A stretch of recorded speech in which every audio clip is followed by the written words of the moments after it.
Hello. Hi.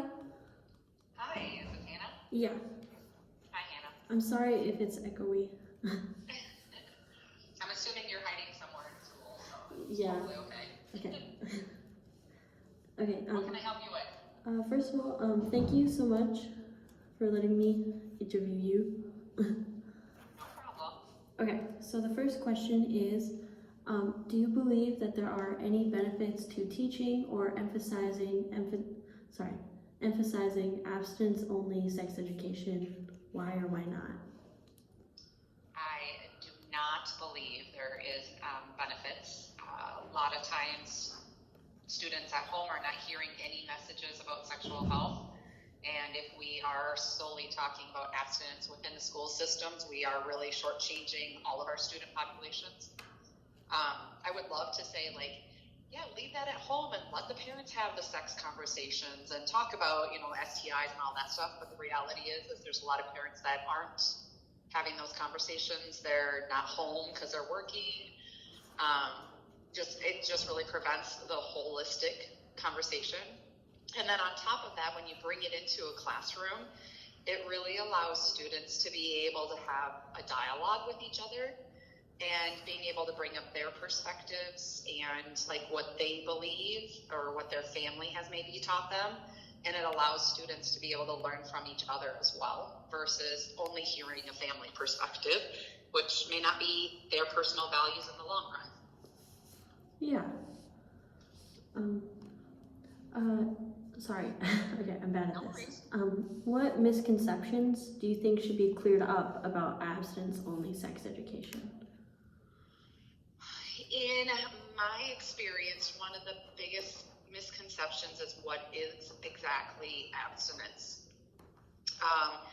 Because a lot of times people believe that abstinence is only talking about penetration of the penis into the vagina.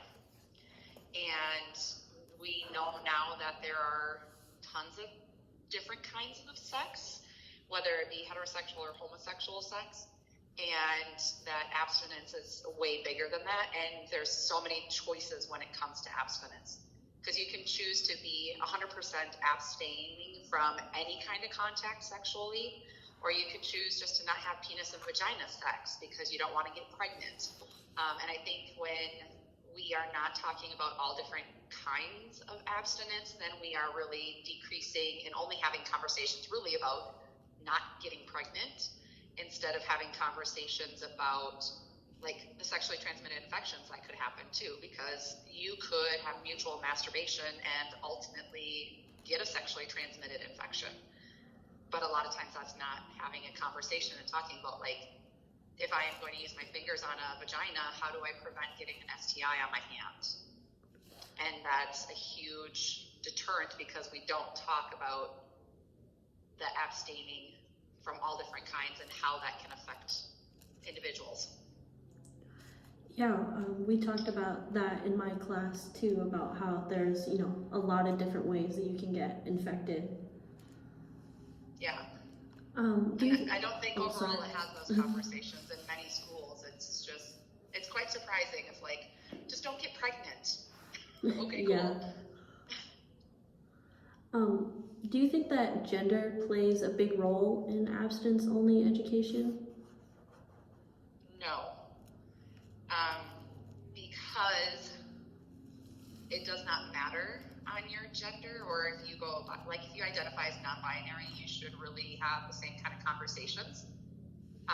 If you are in a homosexual relationship with a person that has a penis with another person that has a penis, or vice versa with the vagina, there's still a lot of things to consider when it talks about abstaining and what that looks like.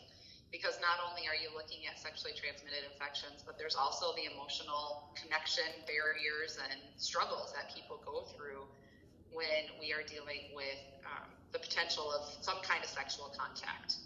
So I don't think that gender really should matter. It really should be a conversation in the big picture. And I'm sorry that it's maybe awkward that I keep on saying penis and vagina, but in my experience, like, I don't talk about males and females because I may be a transgender person that has a penis but I identify as a female. So then that really pigeonholes a lot of people within these conversations as well, because I may be a female. I present as a female, but I have a penis and I have sex with somebody that has a vagina, and we could get pregnant, and that's going to be a huge conversation that's different than if we talk just males and females. Yeah, I completely agree with that. Do you think that there will be a time where everybody will get to learn sex education the same way? Oh, Hannah, that's a loaded question. No, and I hate to say it that way. And the reality is, look at society and the way that people are maybe very open-minded versus very closed-minded, accepting and non-accepting of all different opinions and values and beliefs and sexuality and gender and everything else. And just within the concept of everybody, I don't think that education will allow that to happen.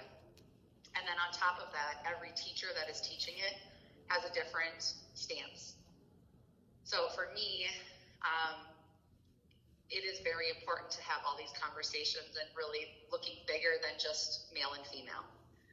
Part of it is because of the population I work with and the students, my belief systems, and really just, I push the envelope more than I probably should, but I really do.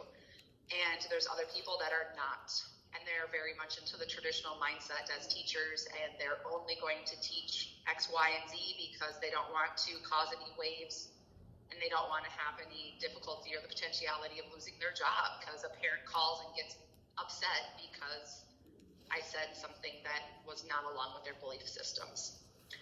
I think the school districts lay down just as much difficulty because every school district has their own opinions of what you can and cannot teach as well. Along with every state is different because in some states, you can only talk about marriage as a male and a female, and you can't have conversations about Mother's Day and I have two mothers. That's like a complete no-no in many states. So I just don't feel like we're going to get there because it is such a huge hill to fight, but I think it's something that we need to keep on fighting. Yeah, I agree. I know that there's places in Texas that still push that the quote homosexual agenda is bad. Yeah, it's pretty sad based on all different states and even just the politicians that are coming in and who's voting in certain politicians. I mean, we saw it when Trump got voted in. He changed a ton of things when we're looking at LGBTQ rights, sexual health, all that type of stuff. And now that Biden's in, he's reversing a ton of things. So when we have that happening at the highest level of our governmental practices, how are we supposed to make changes at the small level of individual school systems? It's overwhelming and mind-boggling all at the same time. Yeah, I agree. Well, those are all the questions that I have. Oh, that was easy. Yes. Thank you so much. No problem. I appreciate you reaching out to me, and I'm glad I can help. Yes. Okay. Thank you. Have a good day. Yeah. Bye-bye.